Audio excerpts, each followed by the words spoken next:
Hello, നമുക്കൊരു പാവയ്ക്ക മെഴുക്ക് പുരട്ടിയുടെ ഒരു റെസിപ്പി നോക്കിയാലോ. ആദ്യമായിട്ടൊരു മൺചട്ടി എടുത്തിട്ടുണ്ട്. അതിൽ കുറച്ച് ഓയിൽ ഒഴിച്ചിട്ടുണ്ട്. ഇനി അതൊന്ന് ചെറുതായിട്ടൊന്ന് ചൂടായി വരട്ടെ. ഇന്ന് കുറച്ച് നേരം മുന്നേ വെച്ചതാണ്. സോ നമുക്ക് പാവയ്ക്കയും ഉള്ളിയും കൂടി അരിഞ്ഞതാണിത്.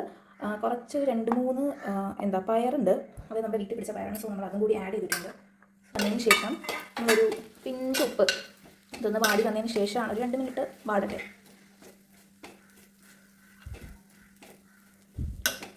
കാരണം നമ്മുടെ വീട്ടിൽ പിടിച്ച പയറാണ് കേട്ടോ.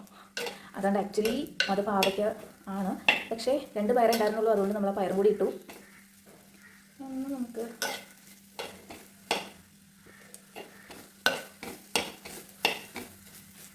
മൺചട്ടി ആയതുകൊണ്ട് തന്നെ നമ്മൾ സിമ്മിൽ വെച്ചാണ് ഉണ്ടാക്കുന്നത്. ഓക്കെ, കുറച്ച് ഉപ്പ് ഒഴിച്ചു കൊടുക്കാം.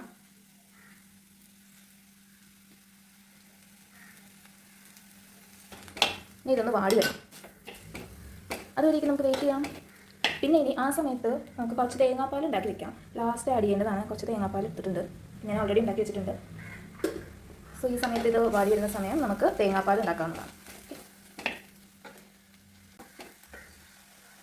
അപ്പോൾ നമുക്ക് കഴിഞ്ഞാൽ ഒരു ചെറുതായിട്ടൊന്ന് വാടി വന്നിട്ടുണ്ട്. ഇനി വരുവാനുണ്ട്. നമുക്ക് കുറച്ച് മഞ്ഞൾപ്പൊടി ആഡ് ചെയ്യാം. ഒരു കുഞ്ഞ് സ്പൂണാണ് എടുക്കുന്നത്. കുറച്ച് മഞ്ഞൾപ്പൊടി ആഡ് ചെയ്ത് ഒന്ന് ഇളക്കി കൊടുക്കുന്നുണ്ട്. ഇനി ഇതിനെ ഒന്ന് നമുക്ക് അടച്ചിടാം. പാകമാവാൻ വേണ്ടിയിട്ട് ഇതൊന്ന് കുറച്ചുകൂടി ഒന്ന് വാടി വരാൻ വേണ്ടിയിട്ട് നമ്മൾ അടച്ചിടുകയാണ്. അതിനുശേഷം നമുക്ക് തേങ്ങാപ്പാൽ ഒഴിക്കാം. തുറന്നതിന് ശേഷം ഇതൊന്ന് തുറന്ന് നോക്കാം. ഒന്ന് വാടി വന്നിട്ടുണ്ട്. എല്ലാം ഓക്കെയാണ്. പരിവായിട്ടുണ്ടെങ്കിൽ നമുക്ക് കുറച്ച് തേങ്ങാപ്പാൽ ഇതിനകത്തേക്ക് ഒഴിക്കാം. നേരത്തെ ഒന്ന് തുറന്ന് നോക്കിയിരുന്നു, പക്ഷേ അപ്പോൾ ആയിട്ടുണ്ടായിരുന്നില്ല. അപ്പോൾ ഇപ്പോൾ ആയിട്ടുണ്ടായിരുന്നു. കുറച്ച് തേങ്ങാപ്പാൽ ഒഴിക്കണം. തേങ്ങാപ്പാലിട്ട് ഒന്ന് ഇളക്കി തേങ്ങാപ്പാലിട്ടൊന്ന് ഇളക്കി ഇനി എല്ലാം കൂടി ഒന്ന് ചേർത്ത് വെച്ച് ഒന്ന് അടച്ചിടുക. സ്പൂണ് മാറ്റി അടച്ചിടുക. ഒന്ന് വെന്ത് വരട്ടെ. മെഴുക്ക് പുരട്ടി റെഡി ആയിട്ടൊന്ന് നോക്കാം. തുറന്ന് നോക്കാം. അടച്ച് വെച്ചിരുന്ന നേരത്തെ എല്ലാം വറ്റിയിട്ടുണ്ട്. കറക്റ്റ് പരിവാണ്. റെഡി ആയിട്ടുണ്ടേ. ഇത് മെഴുക്ക് പുരട്ടി റെഡി ആയിട്ടുണ്ട്. ഞാൻ ഓഫ് ചെയ്ത് കൊടുക്കാം.